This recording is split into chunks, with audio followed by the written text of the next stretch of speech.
Thank you, Danny, and good morning. We live in ripoff Britain.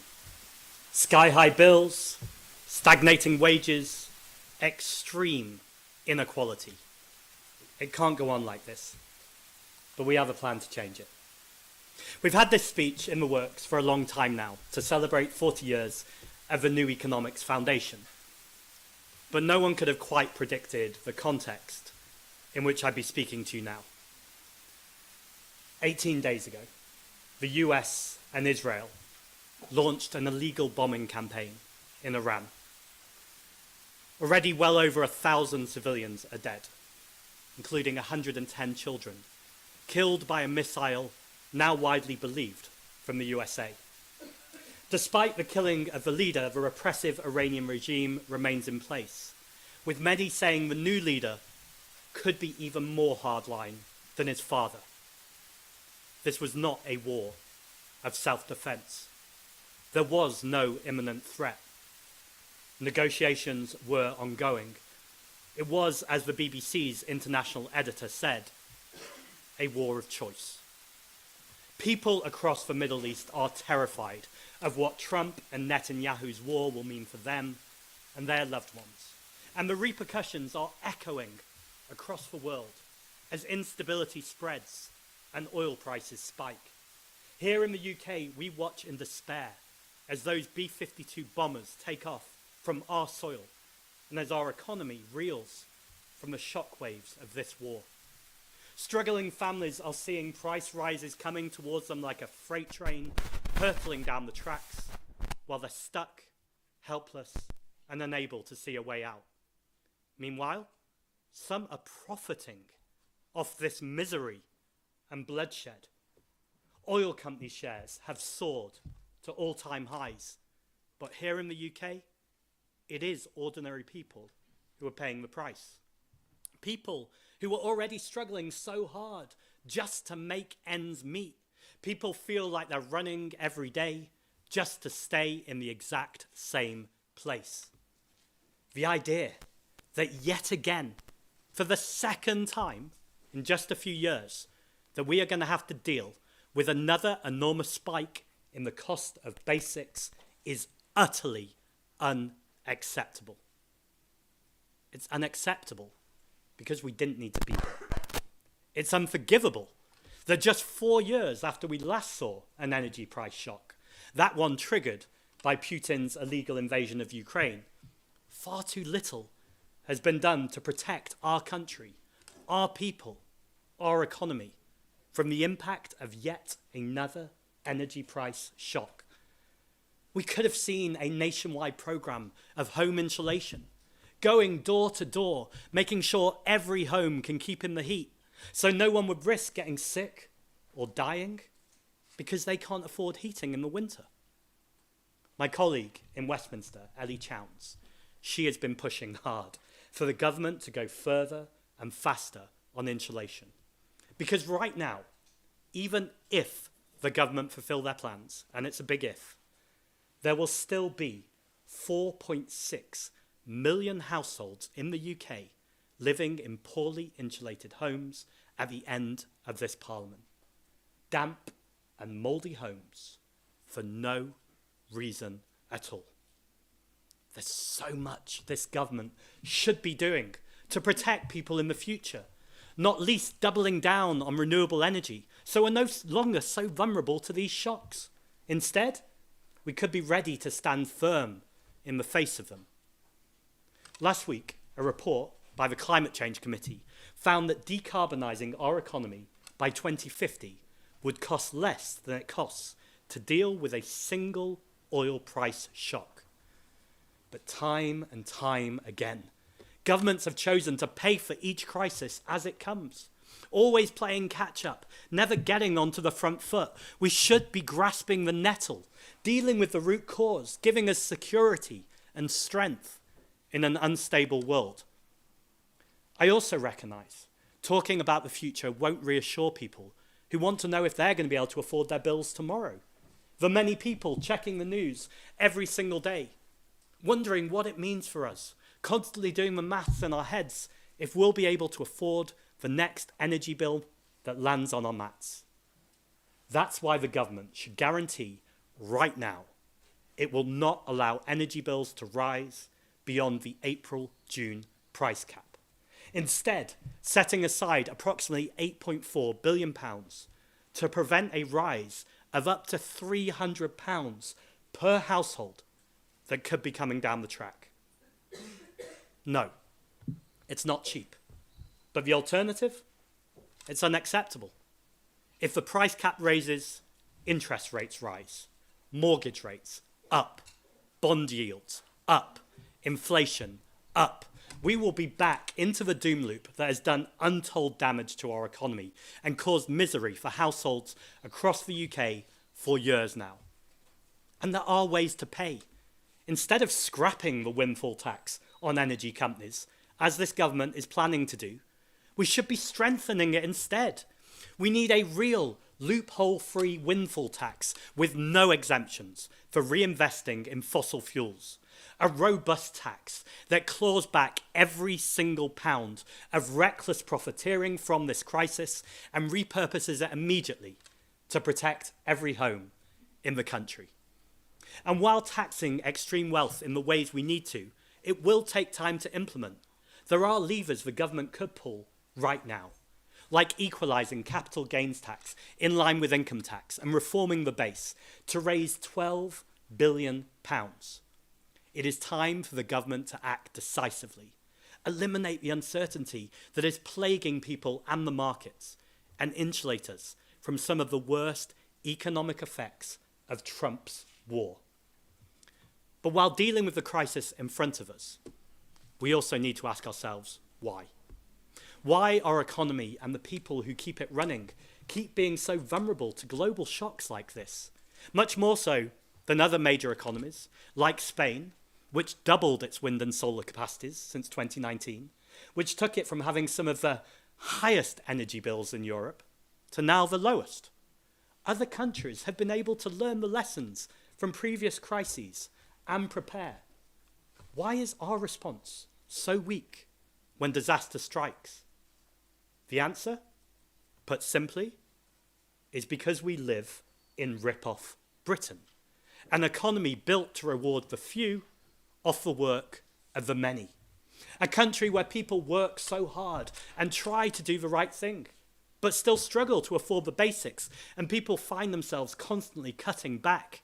Today, I want to share my plan with you for how we end rip-off Britain, how to make life affordable for people in this country and rebuild our economy so we can weather the storms of this unpredictable world. But first, to understand how we got here and what has happened to our country, to people here, to our jobs, our housing, our wages, I'd like to take you back to when I was born.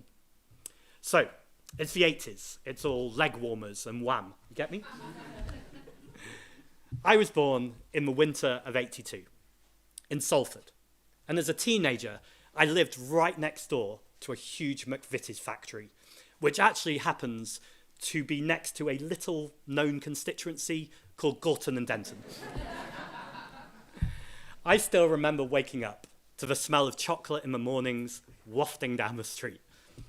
But look, it wasn't perfect, but we had everything we needed. And we still had a sense of hope that working hard could get you places. But I was born into a changing Britain. The month I was born, Salford docks shut down. 3,000 dock workers losing their jobs. By that time, 400,000 council homes had already been sold off under right to buy. And as I was growing up, Thatcher. She was selling off the state's vital assets one by one. British Gas in '86, water in '89. When I talk to young people about this, they don't believe it. We used to own these things, and we sold them off. And we know the impact of those changes. By the time the Tories left office, over £60 billion worth of precious state assets had been sold. A bonfire sale of our water, our energy, our railways, and so many other fundamental public services meant UK public wealth went from the highest in the G7 to the lowest, just over those 2 decades. And the consequences of this rigged economy are still with us today, biting at our heels as we try to make ends meet. Let's begin with water. Since the water sell-off, bills have increased by 44% in real terms, while the industry has accrued £72 billion of debt. And as customers, we carry the burden of that debt. A third of our soaring water bills goes towards paying dividends and servicing that debt, while the companies taking that money flush sewage into our rivers and seas seemingly at will. This sewage crisis is not just about dirty water. It's about the collapse of river ecosystems, the insects, the fish, the birds that depend on them, and the farmers, fishers, and communities that depend on those in turn. Nature is not separate from our economy. It's the foundation of it. And right now, we are letting it be destroyed. And for what? The shareholder returns. We will fix this, ending the scandal of shareholder profit and bringing water back into public hands so every penny we make and pay goes into making the service better. And let's return to housing. Over 2 million houses have now been sold under right to buy since it was introduced. Now look, in the first place, those houses went to people who had worked hard and saved up to own the home they lived and loved. But now they're increasingly owned by private landlords, property developers, investment firms who treat our homes and their tenants as cash cows. 1 in 6 private renters is now renting a former council home, often at extortionate rates and often partly paid for by the government in the form of housing benefit. Another example of a system which is not only totally unfair, but utterly incoherent. Our Green MP, Sian Berry, she has been fighting hard to end this mess, calling for councils to be able to buy back homes lost through right to buy. So we need to end right to buy completely, build more council homes and control rents so everyone can afford a decent roof over their heads. In other words, the very basics. The things we rely on to build the foundations of a good life. They have been taken out of our hands, sold for profit, and then sold or rented back to us at crushing rates. The water that keeps us alive, the energy that warms us, the homes that keep us safe. We used to save for a deposit, a summer holiday, or even just put a little bit away for the future. But so many of us are working right now just to cover the increasing costs of getting through every single day. Working just to survive. It does not have to be this way. We can rebalance the scales so that our hard-earned money is ours again. So we can choose to save it for a weekend away, to pick up a gift for mum on the way to see her, or put something away for the kids when they need it.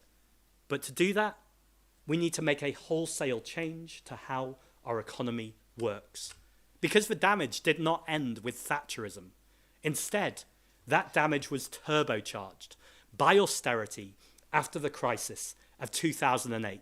It was cloaked in misleading analogies about maxed out credit cards, household budgets. Austerity was not a solution to the crisis, but a project which used the crisis. It was an opportunity for them to facilitate an enormous upward transfer of wealth from the many to the few. Public spending eviscerated. Look at local government, for example. When accounting for population growth, spending power fell 27.5% in real terms between 2010 and 2020. In real words, that's our libraries, our parks, the public services we all rely on. The average working age adult in Blackpool, for example, lost nearly £1,000 a year under austerity. The power of workers to organise for better pay and conditions has been crushed, and it's allowed big corporations to make greater profits by squeezing the wages of their workers. And this sustained project of privatisation and deregulation, it has turned Britain from a place which made things people need to a place which made money for people who own things. Because while ordinary people have paid the price day after day, something else has been happening right out of sight. The wealth of those who own those precious assets, the ones sold out from us under Thatcher and then sold back to us for profit, their wealth, it has skyrocketed. In 1990, I was going through primary school. There were 15 billionaires in the UK. By last year, that number had risen to 154. And let's look at how those people are making their money. Today, more than 1 in 4 billionaires draw some or all of their wealth from property and inheritance. That is money being made, not by putting anything into the economy, like running a business, creating a job, or making a product, but simply from sitting on assets or charging somebody else for the use of them. It is clear that we have rewarded greed and punished compassion for far too long. Now look, other politicians may shy away from talking about compassion, but it's what we need to bring back into our societies. It's literally been privatised. We only need to look at the scandal of privately owned children's homes. A report by the Competition and Markets Authority was unequivocal. It said, the largest private providers of placements are making higher profits than we would expect if this market were functioning effectively. If ever there was a sign of a sick economy, one which lacked care, which had been stripped of compassion, this is it.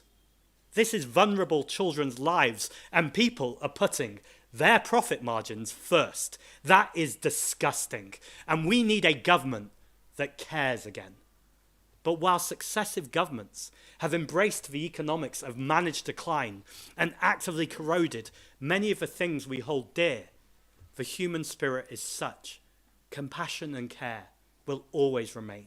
And it's our job as politicians to harness that potential. Because sadly, wherever you look across our country right now, that spirit of compassion, of care, of public service, it's in danger of being eroded by an economy that is grinding all of us down. And when we're struggling to put food on the table and running just to stand still, the ties that bind us, they are at risk of fraying. Because the picture for people living in the UK right now is bleak. Wages, all but stagnated since 2008. Unemployment, that's on the rise too. And the number of young people out of work is at an 11-year high. Growth, literally ground to a halt, by the way, in spite of this government insisting that they're pursuing a policy of growth at all costs. AI, which in many ways has the potential to be a force for good, but it's already causing people to lose their jobs, consuming huge amounts of energy and water. Planned data centres will produce little employment, blight communities, and it will obviously jeopardise further our climate targets. Our communities are facing increasing threats from wildfires and flooding, with all the damage that does, not just to the economy, but to people's lives. I'm incredibly proud of the work our MP Adrian Ramsey has been doing to put climate resilience at the top of the government's agenda right now, because communities are being let down by this government's failure to take decisive action to protect them. And then there's Brexit. The evidence of the impacts are so clear. Employment, down. Investment, down. Productivity, down. The economy is 6 to 8% smaller than it would have been. Hundreds of pounds added to the average household shopping bill. Leaving the EU has been a sledgehammer to an already weak economy. It's a grave time. It's filled with fear and anxiety. But it's also filled with a growing sense that we need to do things differently. And that sense was abundantly clear just a few weeks ago when Hannah Spencer won the Gorton and Denton by-election. Yes. I have never seen anything like the enthusiasm I felt in those streets, going door to door with Hannah, meeting people who were so excited to vote to make her the new MP. Hope up, energy up, readiness to change the country up. And since Hannah stepped through the doors of the Houses of Parliament just a couple of weeks ago, we've seen the difference a Green MP makes. Just on her second day as an MP, she created an all-party parliamentary group to tackle fuel poverty. And in her first week, she was already fighting for better transport links for her constituents. Because it's not just hope we're bringing. It's hope and a plan. We will end rip-off Britain, make life affordable for people in this country, and rebuild our economy so that it's resilient and strong. And today, I want to talk to you about the three central planks of our plan: tackling the cost of living crisis and bringing down inflation, overhauling our tax system so the super rich pay their fair share, and modernising fiscal policy so it's fit to tackle the challenges of today. And when it comes to the cost of living, let's go back to rent. Spiralling rents are ripping the heart out of communities across the UK. Renters are being forced to cut back on essentials just to afford the cost of a roof over their heads. And it's not just individuals who suffer, it's the entire economy. So it's time to do things differently. We know rent controls can work, and we can learn so much from the different models that have been tried elsewhere. Rent controls are an established part of private renting in 16 European countries, and it could not be clearer. The UK's got some catching up to do.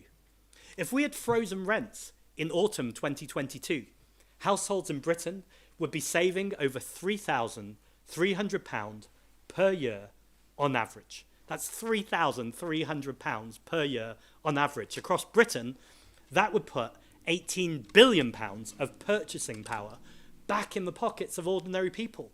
Money that could be spent on local businesses, buying a coffee on the way to work, or a few pints at the end of a hard week. Instead, straight into landlords' pockets, leaving our high streets hollowed out. And our brilliant Green MP, Carla Denyer, has been raising the alarm on this scandal, pushing for rent controls to be included in the Renters' Rights Bill. But this Labour government, they just wouldn't listen. We need to bring in rent controls. We would stop the chokehold of rip-off rents and breathe life back into our communities.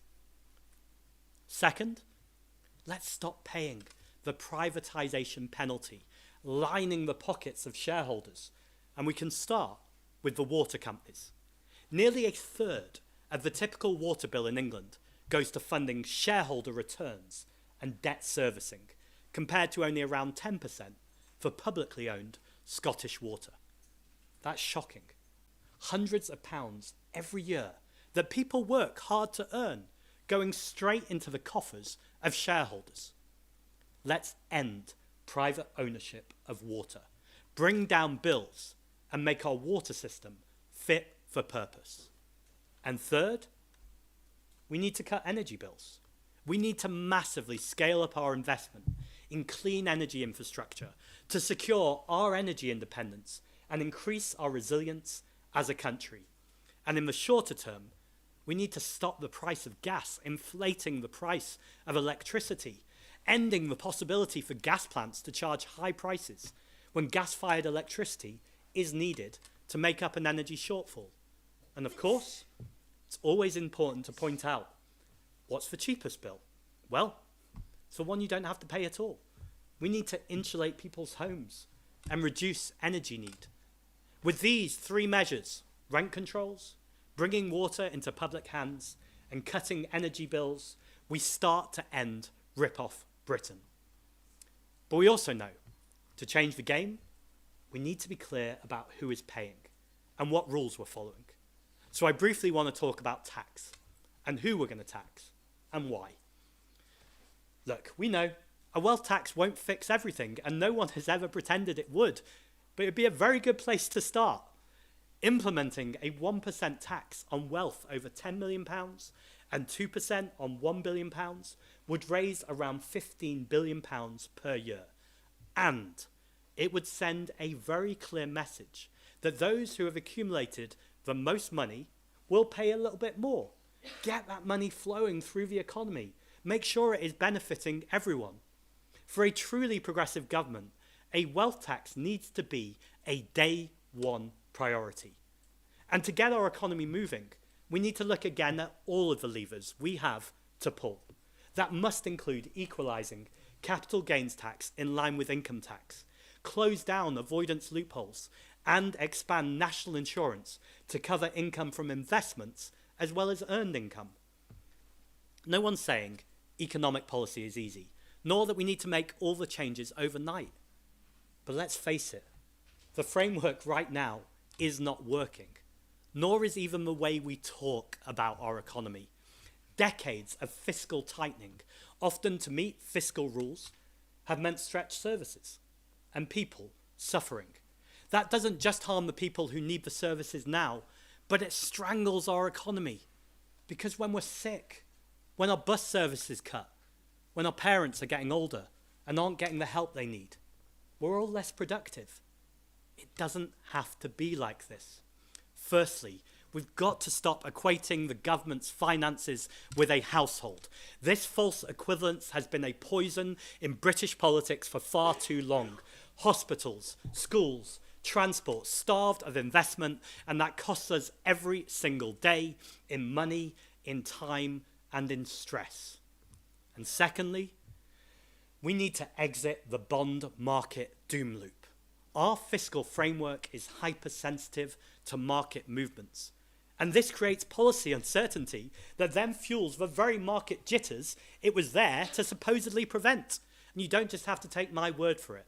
Even the IFS, the supposed custodians of fiscal responsibility, are saying the framework is dysfunctional. And thirdly, UK fiscal forecasting currently relies on rigid fiscal multiplier assumptions that constrain effective government policy. By assuming spending multipliers expire after just 5 years, the current model is prioritising short-term fiscal targets over the longer-term economic and social gains that targeted spending could achieve. Right now, we can't even plan major infrastructure projects. We can't invest properly in a healthy, educated population. Right now, we can't build our future. The sum of all of this is that successive governments have hemmed themselves in with an economics that denies people the services they require and support they rely on, often to placate a set of arbitrary rules. It is ridiculous. We need to think again. More up-to-date multiplier assumptions could create greater fiscal space and allow a serious step up in government investment and in government vision. The government should change these failing fiscal rules and opt instead for fiscal referees. This is a panel of experts tasked with judging debt sustainability, which includes not only making sure the government isn't spending too much, but also ensuring they're not spending too little. This is closer to the model used in Australia and New Zealand. And after almost 16 years, we need to look again at the OBR. It was born of promises to eliminate the deficit and take urgent action to reduce debt. I don't know if you've noticed, but it's clearly failed. Proposals such as transforming the OBR into the Office for Fiscal Transparency are just one of the suggestions the New Economics Foundation are making, and are definitely worth examining. Any politician who claims to have all the answers to the problems we're facing right now is frankly lying to you. The world is increasingly unstable. We've got a rogue US president. We've got climate breakdown, which is increasingly unstable, and an uncertain Europe with our place in it looking increasingly uncertain. What we do know is that things have to change. We will end ripoff Britain, pay people properly for their hard work, and give people a real plan for a better country. And we have to do this because we know the other parties won't. They have too much baggage, too many vested interests. From Labour, we just get managed decline. And a Reform Party. A Reform Party desperate to be seen as on the side, apparently, of working people. But we've seen their policies, backing a dangerous US president, feeding fossil fuel funders' addiction. They're wavering on NHS privatisation.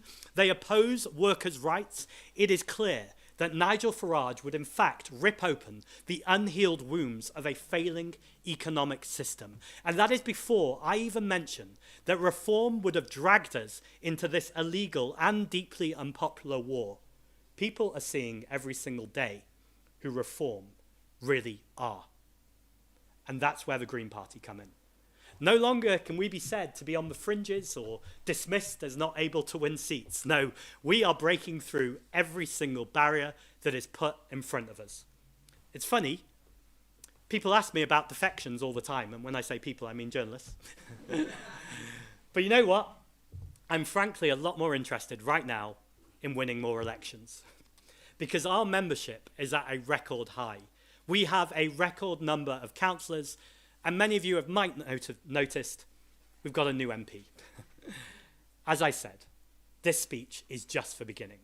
We will be setting out our plans in more detail as we approach the general election. But at the centre of everything, there will always be three very simple questions. How do we make life more affordable for everyone? How do we back the caring majority over the wealthy elite? And how do we protect our planet for generations to come? We have a plan to end rip-off Britain, to make a country we can all afford to live in, to end the privatisation penalty, protect us from energy spikes, and look after those who need care. We know this country can be a better place to live, and our plan is how we make hope normal again. Thank you.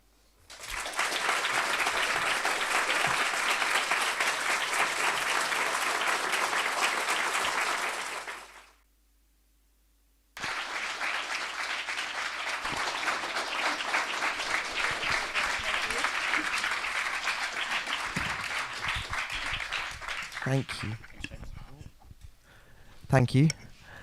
I believe the mics, yep, they're working. Thank you, Zack. That was. I mean, it's extraordinary to think, as Danny said, that you only really recently became the leader, and to have delivered a lecture in which you have such clarity about what you see as the future and such clarity of what's going wrong in our country. So thank you for showing that.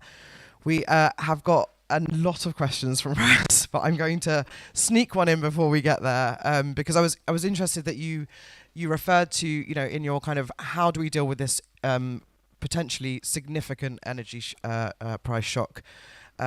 You referred to freezing the price cap, and I just wondered, is this not the moment in which we move to a kind of permanent price break, where government takes responsibility to start to guarantee a kind of discounted or free block of energy for an essential amount for every household? Is this the moment to do that? Yeah, I think there's two major things going on in the speech. I'm talking about more holistically our plans for the economy, particularly to deal with energy and energy independence and security. And then there's what do we need to do right now to deal with the shock that we're all experiencing. And targeted is a conversation we need to have.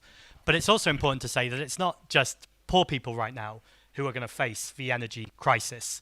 It's pretty much all of us, other than a few very wealthy elite. We're all going to have that experience of getting energy bills through the door where we're just a little bit more worried, or start to be more worried than we might have been just a few months ago.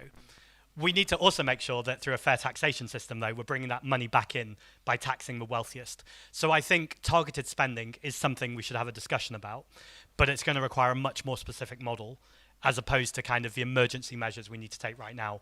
And that's why I'm calling on the government to, after June, make sure that cap keeps in place, because it could be between £100 to £300 that energy bills are going up, and that's just unacceptable. We need to make sure that people can heat their homes and that they have the energy they need. Thank you. I think we've got a couple of broadcast journalists here, so I'll go to those first, and then I'm going to go to press who've requested to have a question. So I think we've got the BBC first. Yeah.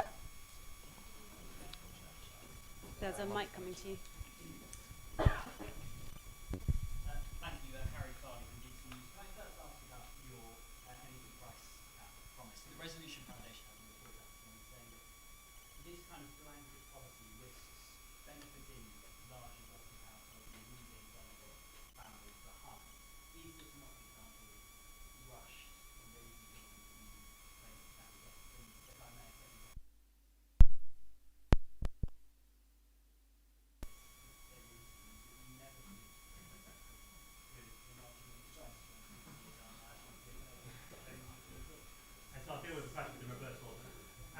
I apologise 13 years ago when I did that article with The Sun, and I apologise again. And I think people largely see that we're more than one mistake. In fact, one of my favourite politicians, Tony Benn, died 12 years ago this week, and he said, "I don't care where you're coming from, I care where you're going."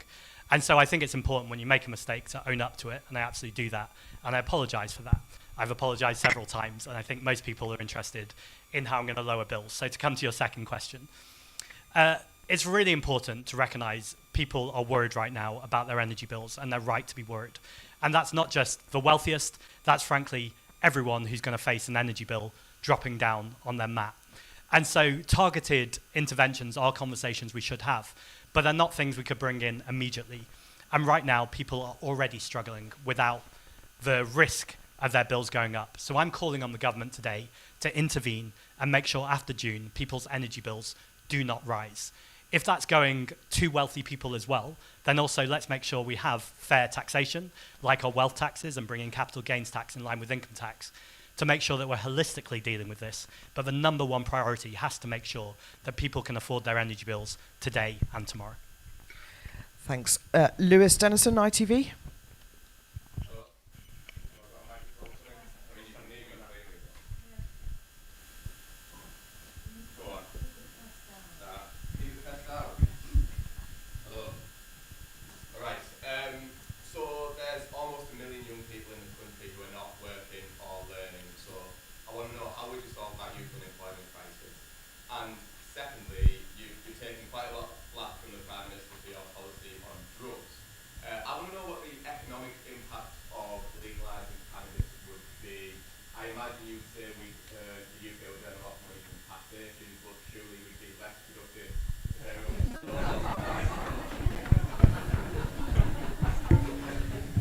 So if I begin with unemployment. Unemployment is at a record high. In fact, the last time it was this high was during the COVID pandemic. And that's, for context, how much of a risk this is and something we need to deal with. Everything I've just talked about in my speech is about productivity and investment, making sure we're investing in the future jobs of tomorrow, in fact, the future jobs of today, making sure that those jobs are being created. And that's a way of getting young people working, making sure that there's investment both to deal with some of the crises we're facing in our communities, but also jobs that we could be creating for young people. The most obvious example that I referenced in my speech is insulating people's homes. We have some of the leakiest homes in Europe in terms of energy efficiency. If we insulated every home in Britain that needs it, that could create hundreds of thousands of good green jobs that could be in the public sector, where people could be unionised, so they're organised for power and conditions at work, they're treated properly with dignity and care, and they're paid a proper wage. It would also reduce emissions, vital in a climate crisis, and it would reduce bills, vital in the cost of living crisis. So that's a triple win. I also think more widely, we need to make sure that young people are at the table. I'm sick of hearing politicians say, "Oh, I'm so inspired by young people." Well, actually help them to be at the table so they can co-design policy, co-produce, to make sure that they're designing the future that they want. I think young people far too often get used tokenistically rather than actually being at the table, having their hands on the levers of power as well, so they're making choices. Then on drugs, first thing to say is I think the Prime Minister, his comments were disgusting. Drug deaths have increased every single year in this country for the last 13 years. We have the highest drug death rate in Europe. So the very least I would expect from a Prime Minister or any serious politician when they're talking about drugs is to recognise that we have a public health crisis, and that should be spoken about with dignity, with sensitivity, and with care. What we got from the Prime Minister is cheap political attacks to try and win the Gorton and Denton by-election. And you'll probably have noticed we still won with a 4,000 majority. So those political attacks don't work. But much more seriously, they debase the conversation we need to have about harm reduction and about speaking to public health professionals to make sure they're involved in that conversation. In terms of legalising cannabis, there was a report out this week, I think, that it's one of the things that the civil service suggested to Rachel Reeves rather than cutting winter fuel payments. The fact that she wouldn't even entertain that conversation and was more content to allow pensioners to really, really suffer and to face the adverse risks of a freezing winter rather than even have a conversation about drug legalisation demonstrates how distant this government are from the serious conversations and the plans that need to happen. In terms of the money, I think there needs to be serious work put into that. There has been research that would clearly come into the Treasury. I think there's questions around youth and drug use, which I think are sometimes the data is muddled. I think this is also often racialized. I'm not saying you were doing this, but we often hear stop and search, for instance. That is, if you're a young black person in London, you're 8 times more likely to be stopped and searched by a police officer, despite the fact there's no evidence that a young black person is more likely to be carrying drugs than a young white person. That's before we get to a wider conversation about white middle-class drug use. So whether we're talking about intergenerational or whether we're talking about racial disparities, I think there's a whole sensible conversation that needs to happen on drug use. I'm really urging the Prime Minister to have that conversation rather than keep pushing petty political projects and trying to turn this into some sort of joke when people are literally dying.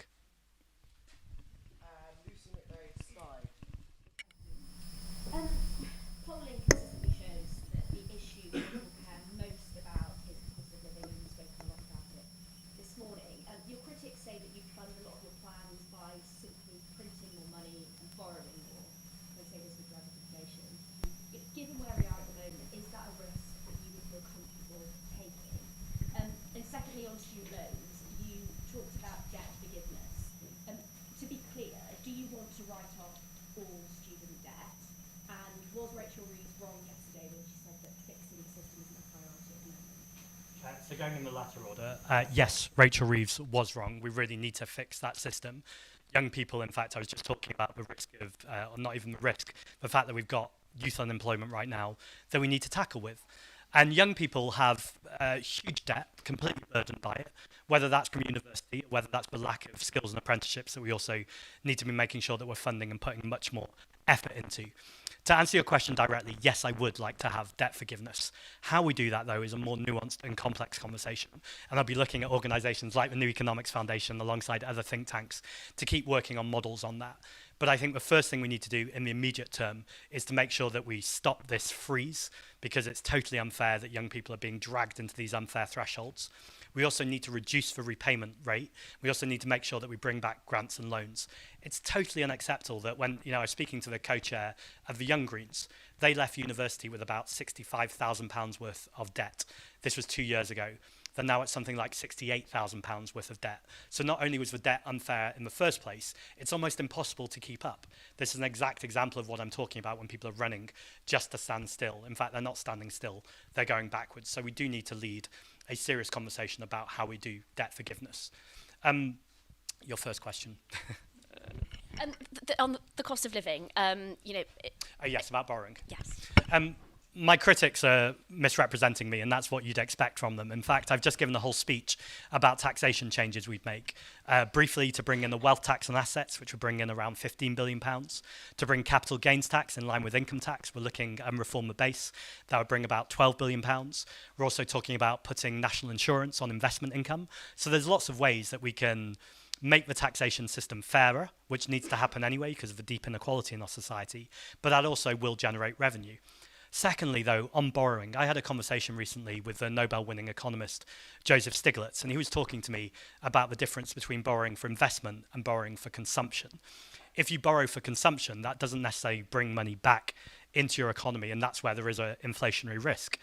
Everything I've been talking about today, lowering bills, water nationalisation, rent control. These are all ways of reducing inflation. And actually, that's the number one thing the government should be doing, making sure that the bank isn't raising interest rates.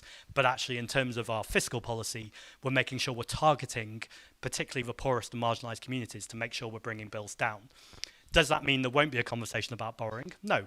There will be times that you need to borrow for investment, but then we're straight into a conversation, which is basic Keynes, about spending multipliers. For every pound that you put into renewable energy, you get £1.50 back. Railways, £2.50 back. Buses are huge. Every £1 you put into the economy in buses, you get £4.50 back. But as I said about the OBR, a lot of the time we're looking at spending multipliers over a very short time. And actually what we need to be doing is looking at a much longer term perspective about what investing in our economy does and how that brings money back into our economy, which can then go into the purchasing power of ordinary people. Thanks. We're going to go to press now. Please keep it to one question because we've got a lot to try and get through. Shorter answers. I wasn't going to say that. Peter Walker at The Guardian.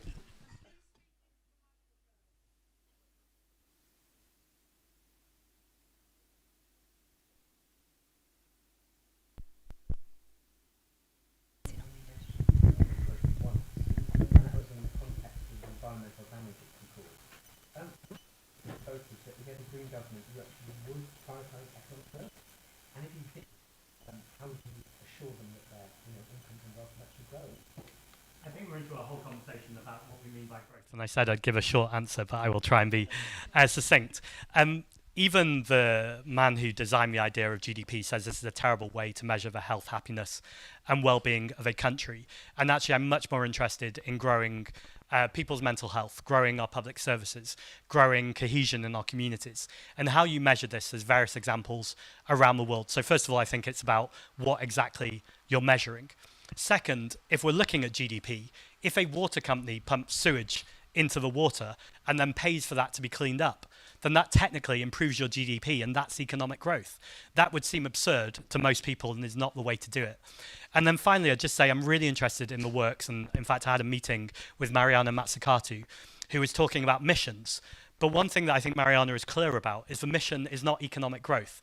Economic growth is something that might happen as a result of missions. Your mission should actually be to tackle climate breakdown, to reduce gender inequality, to make sure that public trust and confidence in the police grows. So your mission should be cross-cutting across all sectors, rather than being a mission that's about economic growth that can become arbitrary and then can result in perverse means to try and get to the end.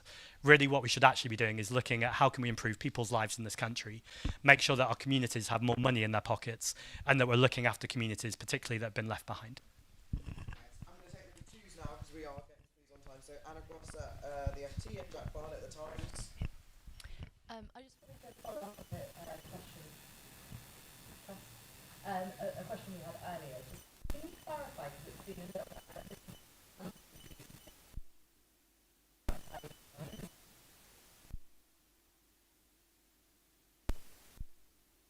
so basically, I mean, would a Green government borrow lots more money to fund its policy to kind of tackle that, or would it? Okay, so a lot of social policies that you're setting out and are in your manifesto as well. So ultimately, I'm a pragmatist. I'm not an ideologue. So I'm interested in anything that works and any economist that I can listen to, as well as our Green Party economic policy that's decided by our membership. More widely, though, I've spoken today about our plans for taxation, so the wealth tax, the capital gains tax in line with income tax, and to put national insurance on investment income. So I think there's a whole set of taxation we can do. There will be borrowing, so that's not ruling out borrowing, but it's borrowing for investment, and I think that's the key point there. As well as that, I think there is a conversation to be had about quantitative easing, and I think part of it is there's no one fixed approach, or there's no one jigsaw piece that's going to solve everything. I think this is about a multitude of levers. Whatever's happening in the economy at the time, right now it's clear that we need to make sure that we're reducing inflation, that we're not allowing the bank to put up interest rates. So I think the first things we need to do are looking at what can the government do right now over this parliament, which again is to bring in rent controls, to nationalise our water companies, and make sure we're having a completely different conversation about our economy. I won't repeat all of it in the speech, but this constant metaphor about the household economy being anything like a national budget, despite the fact, I think it was the BBC did an independent report a few years ago that said that this metaphor is misleading. But we hear this metaphor come up again and again in conversation.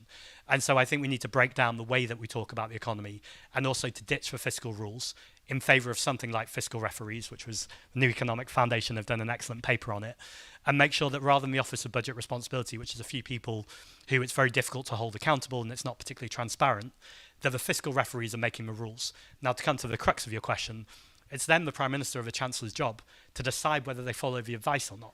But at least it's transparent and accountable, rather than what seems to happen right now, which kind of goes in a black box. We don't quite know how the figure's made, and then Rachel Reeves sticks to it no matter what, even when we can see it's crushing the economy, eroding workers' rights, and destroying our public services. That can't be a sensible way to do things. So what we're proposing is doing things differently, and that does involve a range of measures. Are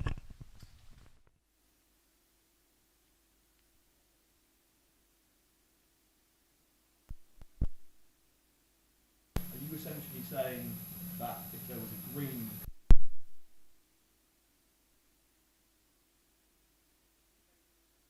be disastrous, because we know that also raises inflation, and actually what the government should be doing is bringing in a range of inflation busting policies, and so we should really be looking at this as a fiscal space.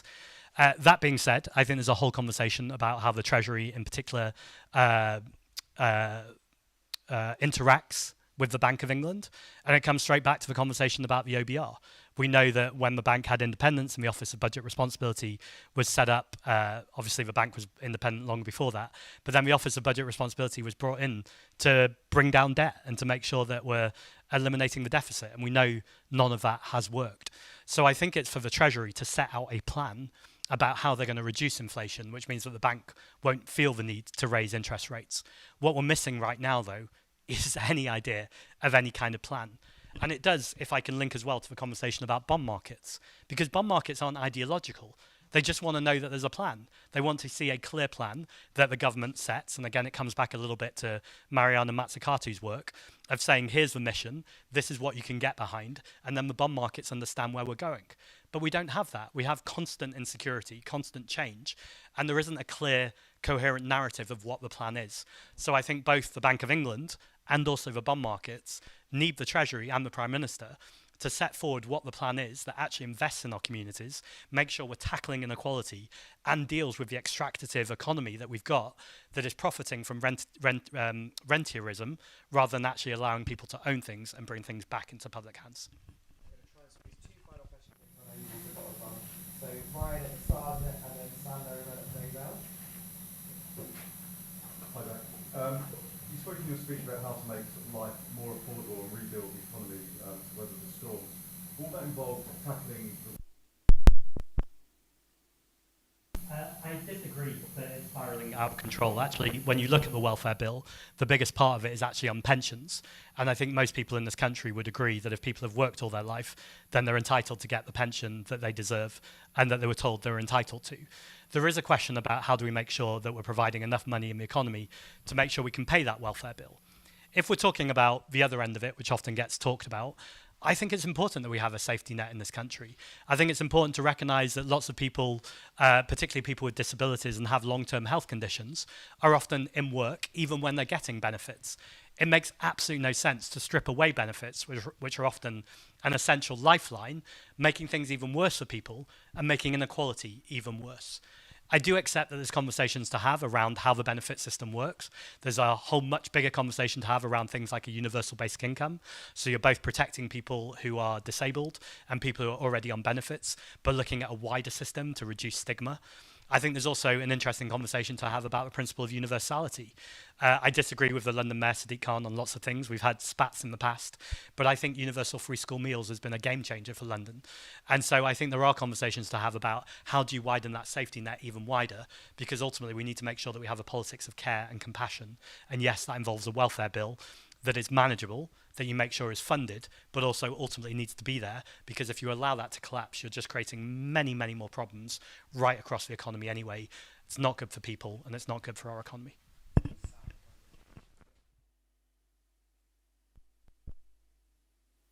So you sort of hinted at this in your speech a little bit, but you know, what could be a core part of your economic policy? So would a Zack Polanski PM or a Green Coalition government take us back into the EU? And just very briefly, if I can, yesterday a poll showed that support for the Greens part of when perspective.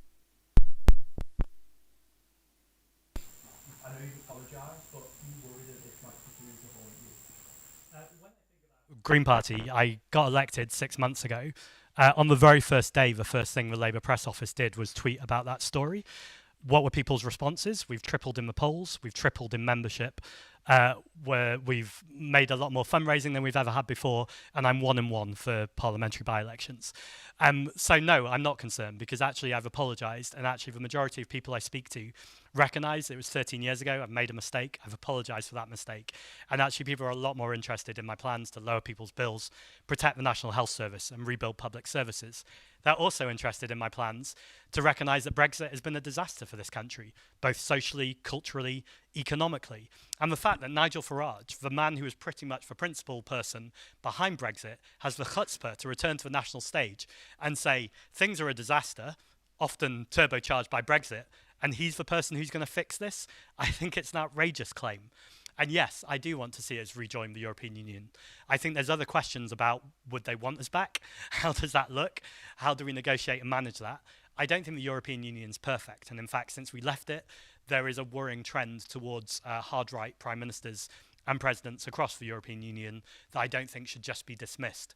But more widely, when I look holistically at the question, I think we're much better building our relationships with our European neighbours, including rejoining the customs union, because ultimately we need to make sure we're protecting businesses and making sure we have that wider conversation that, yes, one day I do want to see us rejoin the European Union.